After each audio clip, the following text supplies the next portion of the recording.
what I said directly to the chief of police: do not slow down on hiring. Do not. If you are having to make decisions now because of this exercise, you must keep hiring. And even if it pushes them past their hiring budget. We have to keep hiring new officers. That's Seattle City Council member Dan Strauss, the council's Finance Committee chair, talking with me a few weeks ago on the Seattle Channel about making a commitment to fund police hiring. Well, we're learning more this week about just how much funding that will entail as the council's supplemental budget gets a vote.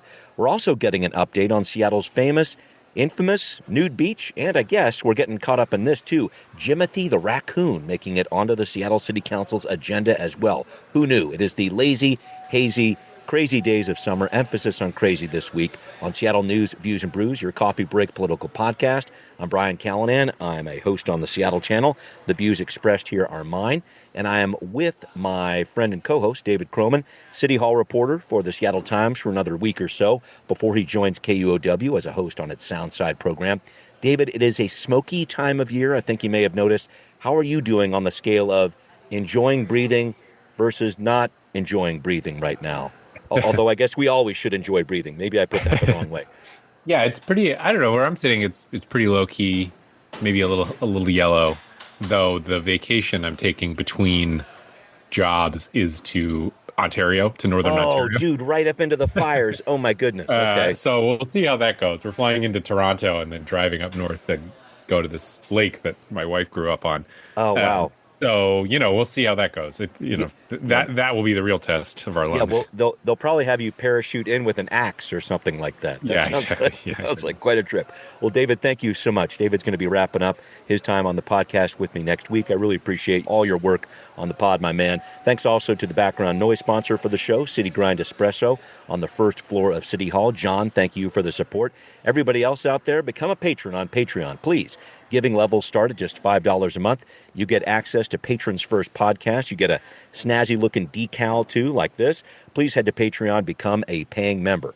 A shout-out to our friends on Converge Media, too. The video version of the program is on Converge on Wednesdays, and we appreciate their help as well. Let's get the party started. Time for Right Here, Right Now. Well, David, I'm going to send us instantly into the weeds with the weighty topic of the supplemental budget, which the council is set to approve this week. So, folks, this is something the mayor's office sends down to the council mid-year, making some changes in terms of hiring and capital projects, usually not too big of a deal. The idea here is to meet some needs that were unforeseeable at the time the 2026 budget was adopted in November of last year. The number that jumped out at me, David, the mayor is calling for an increase of $94 million coming from the general fund.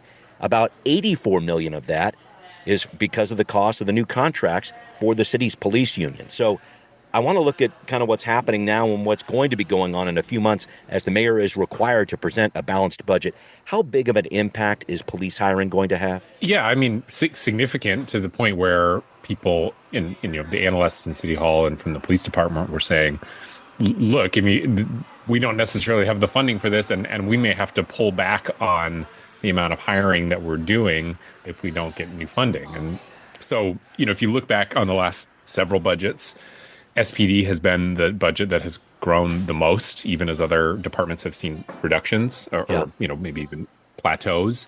Mm-hmm. And, that really has to do with the fact that, it's a few things. One, the police officers got pretty significant raises back to back, really. They negotiated one contract, became the highest paid in the state, and then almost immediately got another significant raise. So there's that at baseline. And then, they've been pretty successful actually in hiring new officers. So it is a trend that I don't think, even Katie Wilson is inclined to reverse or slow down. Yeah. We saw pretty clearly in the 2021 election that people are not particularly interested in shrinking the size of the police department. Right. And public safety remains a concern, even if it's not the top one. And so she's kind of in a position where, despite the tough budget, it's a difficult thing to not send money to the police department to allow them to do these continued personnel increases. Yeah. And the other part of that, too, which we've touched on the podcast, is the fact that the officers who are sticking around, a number of them, the SPD thought they might actually leave the department because they're closer to retirement age. They're sticking around, and they're pulling in a lot more money too, which is having a big impact on this extra need for dollars for the police department. Yeah, if you're a veteran, the state pension is calculated on the bet. average of your previous 5 years. So if you are somebody who's been around for a while, you're thinking about retiring, and then these massive raises come through, you're going to want to get those 5 years as the ones that calculate your pension. So it will actually be interesting to kind of note exactly 5 years from that contract being negotiated if we see a lot of retirements, because again, that's how the state does its pension calculations, and the difference between calculating that based off of 2023 numbers versus 2025 and 6 numbers, that's a lot more money going towards their retirement. Sure is. And that, I know we always talk about unforeseeable costs with these mid-year budget supplemental actions here, but boy, I think a lot of people might have seen that one coming in terms of what this means for these older officers. Just a final touch on this. I know that relations between the council and the mayor have not been great. I'll just call it that in the first 6+ months of Mayor Wilson's term. How do you see the budget process testing that relationship going forward? It kind of depends, because I think the root of a lot of the frustrations in the council with Mayor Wilson is this perception that she's just not communicating particularly well, or is essentially giving them more work. Her office wasn't finding sponsors for legislation or doing the kind of pre-whipping, I suppose, that is sort of expected in City Hall. Right. So the budget, the budget, there's always this tension of basically how much does the mayor's office leave to the council to solve? Right. Because, the mayor can propose a budget, but it is ultimately up to the council to sign it off. As the cliche is, they control the purse strings. Yes. And so, one move the mayor could do is essentially leave unanswered some pretty thorny questions about cuts and how you come up with those cuts. That, of course, would be a point of tension. Or she could extend an olive branch and take on a lot of the difficult cuts in her initial proposal. And so, I think, at this point, we can be pretty certain that there's not going to be any new forms of revenue to fund that budget, or at least not, significant new sources of progressive revenue. I suppose you could tweak the payroll tax or whatever. And so at this point, the Wilson administration has sort of put itself in a position where it's going to have to make some cuts. I don't think that is going to be fundamentally different than the philosophy of a lot of the members of the council who might have been skeptical for, yet new tax sources. I'm not sure.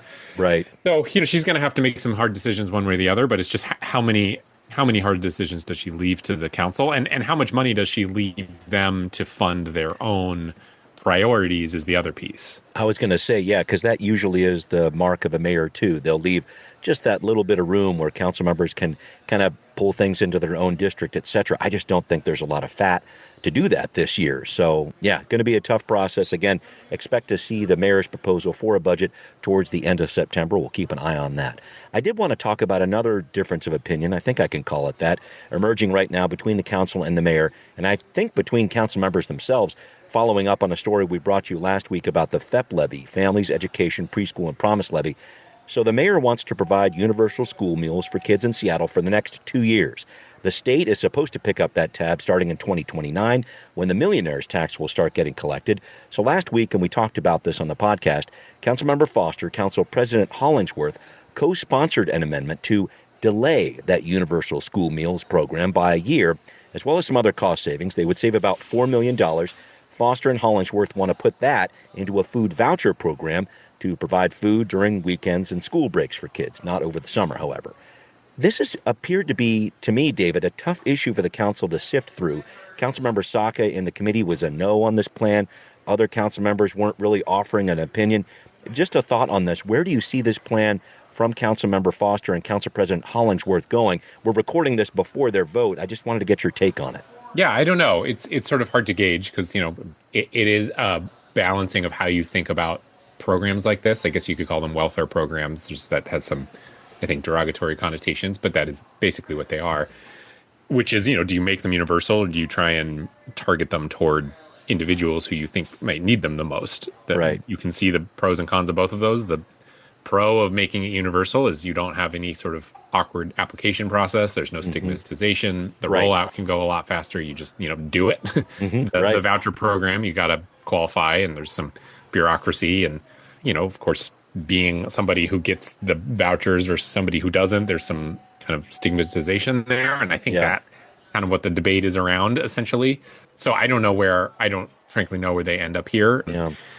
But I think that's kind of the consideration. And it's, as you just noted, it's not the kind of typical, maybe what you would expect alliances here. Councilmember Foster, Councilmember Hollingsworth being on the opposite side of Mayor Wilson, and perhaps Councilmember Saka being on her side. Yeah. Kind of gets to the thorniness of how you get money out the door fastest to the people who might benefit from it the most. Right, because at the end of it, I'm just not really seeing a true difference of opinion between the mayor and these two council members with regard to feeding kids in need. Everybody agrees about that, and universal school meals. I think everybody's on board with that. It just feels like a different method of implementation or a different rollout, which I know can be interpreted a lot of different ways. Do you see that there? I don't see it as a huge philosophical difference, but definitely a difference in implementation. No, exactly. Yeah, I mean, in some ways, it's like it's the difference between free Orca cards for people who need them, which is something that the transit levy proposes, and those programs exist in Seattle, versus what the state did in its transportation budget. I can't remember exactly what year it was, 21 or 22 maybe, which is basically if you're under 18, you can ride any transit for free. Those are two pretty different approaches. The transit program from the state, it was like overnight, pretty much. It was free for all people under 18, whereas the Orca, there's questions about how many people are actually signing up for the free Orca cards and whether people who can qualify for them are actually getting them. But at the same time, the state's transportation budget is in a lot of trouble. And there are some people who are saying, well, why are we funding free transit for people who can afford it? Yeah, right. And so, that's kind of an interesting parallel, I think, of this conversation. I was going to say the same, because there have been some transit advocates, I'm glad you brought that up, who are saying transit should be free for everybody. If we really want people to use it, that don't even have that barrier. Is that kind of where you're going with it? Yeah, exactly. And that was a big argument. I feel like it's kind of waned a little bit, but that was I remember in the 21 campaign season, that was a question that a lot of the candidates were getting is, do you support making transit free? And a lot of serious candidates who were running for office then said yes, for the reason of, we should just be providing universal benefits to people. We can also, though, look to some troubles with Sound Transit and King County Metro, who are really struggling to make up the difference on what they're losing from fares. That's, of course, mostly because there's just not a lot of enforcement happening there. It is an interesting argument that I think you can apply to a lot of different situations around whether it is worth getting rid of all the bureaucracy of essentially means testing programs in order to get it to the most people that you can, or if that is, as some people might see it, essentially a waste of money on people who don't need it. Yeah, fair enough. I appreciate the conversation, David. All right, up next, let's keep talking transit. Actually, a transit measure from the city finally chugging out of the station this week with a vote from the full council after a long session of deliberations. More next on Now Hear This. I had to get one last look at this transportation benefit district measure. The council working on this week to approve it to go on the ballot for voters. We talked about this on the podcast. As we predicted, the mayor's plan came through pretty much intact. A 0.3% tax increase works out to about $29 per resident per year over a 10-year period. So why does a measure that everyone pretty much agrees on between the 7th floor and the 2nd floor need a 3-hour-plus meeting? Well, some members of the council wanted to know that too, as they stopped Councilmember Saka, the committee chair, in the middle of some speechifying last week. Use funds to expand service on the streetcar. So again, Councilmember Saka, I'd like to call the question. Second.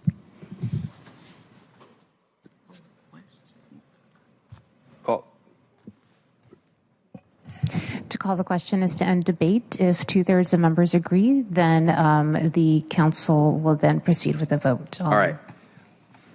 Let's do that. David, I got to say, I had not seen that tactic before on the council, calling the question, as Councilmember Strauss did there. I even heard Council President Hollingsworth interject, saying, let's vote at one point to try to keep things rolling. And I'm not saying the Seattle process is falling apart by any means, but maybe it was moving a little faster, I guess. What did you draw from this final approval of this transit measure? Yeah, you can learn a lot about the palace intrigue of the relationship between those several council members based on that interaction, which is fascinating. Councilmember Saka makes Councilmember Shama Sawant sound concise sometimes. Whether you love it or don't, the Yeah. fact of the matter is he goes on for a long time when Yeah, he talks. yeah. And you can see some of that patience waning from other council members. Right. That this whole conversation around this transit benefit district is sort of also another nice little microcosm of some of the conversations around money in Seattle, in that no pot of money tends to stay earmarked for that specific thing for very long.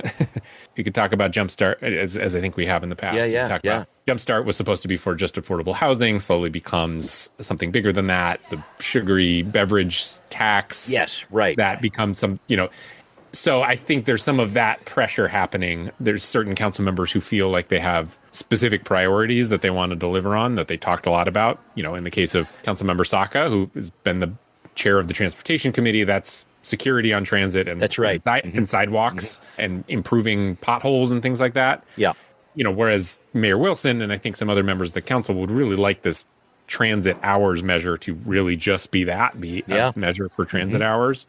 So I don't know whether you want to call it inertia or a kind of a law of physics that every these things sort of, it's kind of chaos theory. They start specific and then they slowly get vaguer and vaguer and try and encapsulate more things. Yeah. It's kind of what the conversation around this transit measure has been like. How many different ways do you cut the pie here? Yeah, And right. And sorry, I just wanted to jump in because there was another piece to this too, which I think is kind of interesting. Some transportation funding that the public actually won't be voting on. The council discussed this last week too. There's also, along with this, a $50 vehicle license fee the city collects when residents register a car or renew tabs. Some great background in the Capitol Hill blog on this, folks. This started as a $20 fee in 2010 for street paving, road maintenance, went up to $40 in 2020 for bridge preservation. The West Seattle Bridge, front and center, key driver for that change.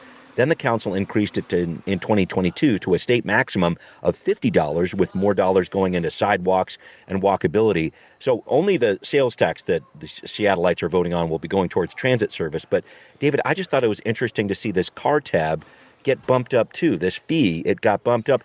What do you make of the continuing increase in that fee? And I guess the continued diversification on how that is spent. Yeah, I mean, again, we talked about the kind of affordability debate around the transit measure here, which feels, again, like a little bit of a tip of the iceberg, that a lot of that conversation around what's affordable and what's not is landing on this transit measure, when the only reason we're here in the first place is a lot of these other kind of moves that the council and city hall happily took in the past, and perhaps without as much hand-wringing as some are having about this transit measure. The car tab one, that I think feels like that works for kind of more car specific, or in an ideal world would kind of be tied directly to potholes or street maintenance or things like that, because if you're trying to create new taxes, lawmakers tend to like some connection between the tax that's being paid and what it's paying for. That's why frankly the gas tax is so popular even among Republicans in the legislature, because it's about as clean of a way as you can to charge people for the facilities that they're using, which is goes to the roads. And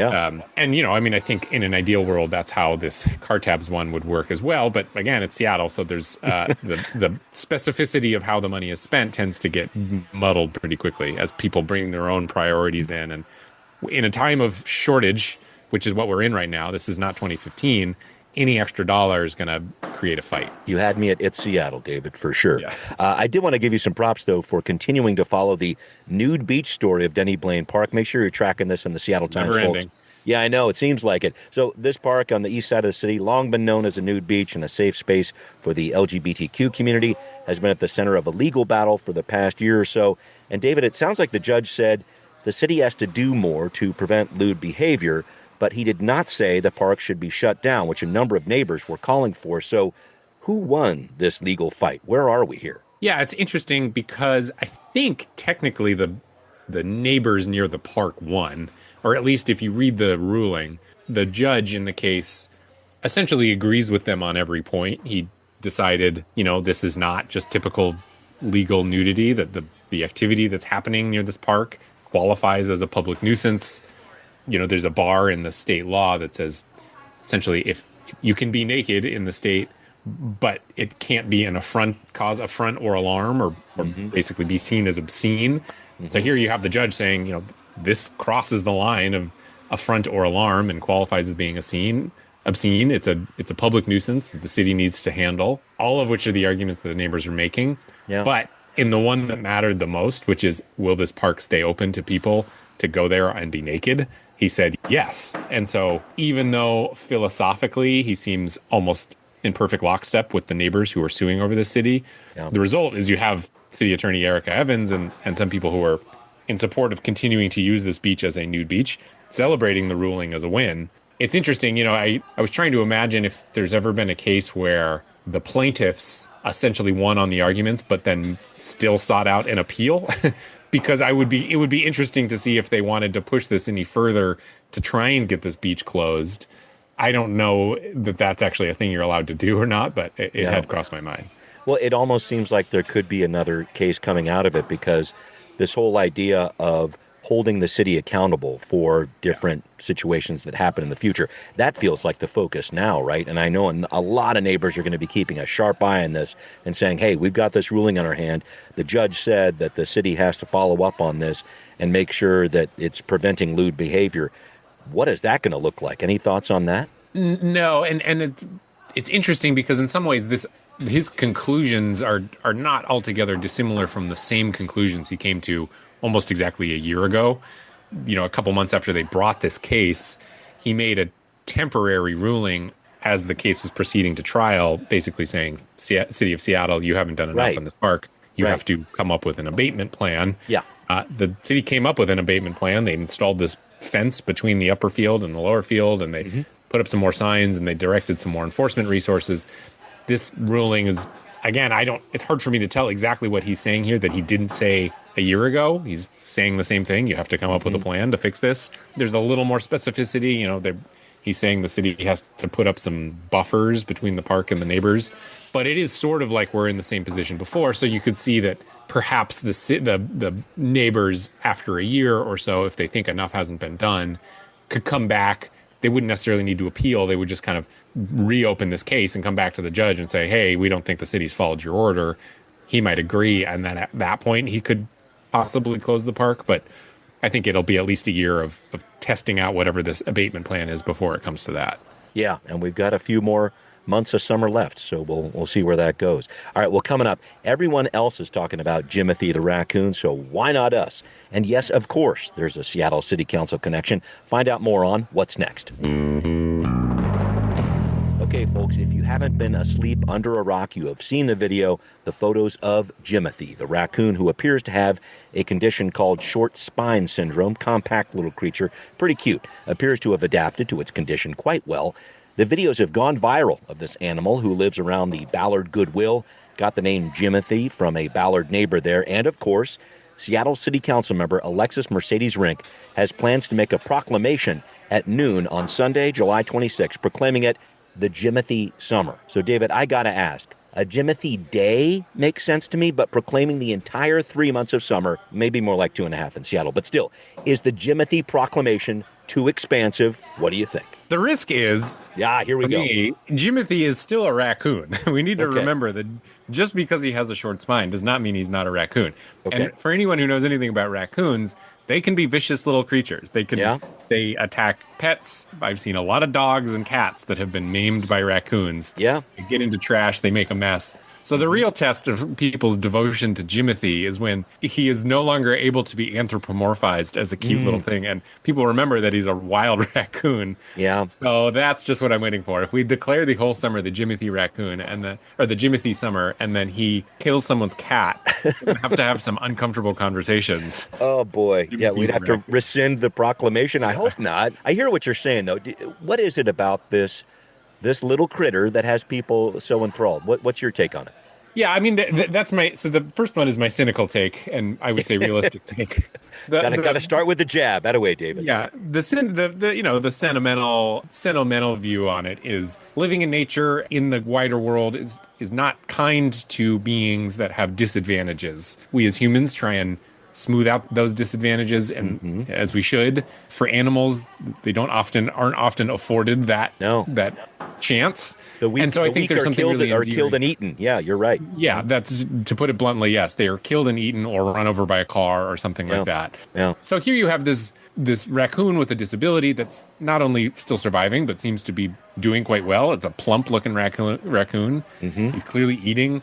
And so I think there's something kind of nice about the survival of somebody, of a being that is seen as disadvantaged in some way. And I think we see ourselves in that, and that's why we're so attracted to something like Jimothy.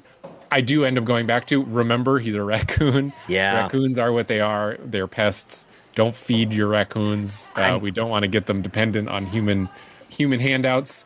But they are what they are. Jimothy isn't going to change our relationship with raccoons generally. So if people get some joy out of it, that's fine by me. I hope so. I hear what you're saying, though, like starting to put out food and starting to attract this animal and trying to pet it or something. That's where it's like, whoa, stop. That I could see that madness happening, couldn't you? Yeah, I had an experience. My wife and I, this was years ago before we were married. We were north of San Francisco. We were driving on 101. Okay. And we were camping sort of near Point Reyes. Yep. And this was probably October. And we were looking for a campsite, and we found a campsite that was totally empty. Okay. And we were like, great, why is this campsite totally empty? Let's set up camp here. The only other campers that we heard we could hear them banging pots and pans, and we didn't know why. We set up our whole tent. And right when we finished setting up our tent, we looked around, and 360 degrees in every direction. We had our headlamps on. When you flashed around, you just saw glowing eyes. Whoa. So there were probably 50 plus raccoons surrounding us. And these were raccoons that had clearly been trained by the campers that there was food associated. Yeah. And, they were charging us. They were not scared of us at all. Wow. And that forever tainted my view of raccoons. They are wild animals. We should remember that, even when they are occasionally cute wild animals. Whew, man, David, thank you for sharing the raccoon trauma, man. That's pretty hardcore. I'm glad you guys are okay. It has killed all sentimentality I feel towards raccoon. I find Jimothy cute, but I still do see him as basically a raccoon. Truth is the truth. Thank you, David. I do need to wrap up with you finally here. I wanted to ask a Mariners multiple choice question to finish up if I could. Cal Raleigh hitting a grand slam means A, he's back and ready to start slugging again, B, he's showing some signs of life, or C, just a flash in the pan. What do you think about that? Yeah, I think he'll do better than he has been. I think he will. I think nowhere to go it up. Yeah. Mm-hmm. Yeah, exactly. The cynic in me is, if you look at that pitch that he hit out. Oh my God. Yeah. You could have put that on you couldn't have put that on a tee. That was about the worst pitch I've ever seen. And so, but I think Cal Raleigh, when he was really struggling, was missing some of those pitches. So the fact that he pitches, is a good sign. Yeah, I'm hoping so too. I'm hoping for better things for Cal in the second half of the year. David, thank you as always for joining me, and thanks to everybody who's listening to Seattle News, Views, and Brews, where you can always find out what's brewing in local politics. Become a patron to access Patrons First podcast. Please check out Seattle News, Views, and Brews on Patreon. Pledge $5 a month or more. Thank you very much for the help. Great to have you listening to this podcast on Apple, Overcast, Spotify, wherever you tune in. Mexico, again, leading all other countries on the international downloads. Gracias. Thanks also for watching on Converge Media. See you next time. Seattle News, Views, and Brews is an independent production of Callanan Media Services. Copyright 2026.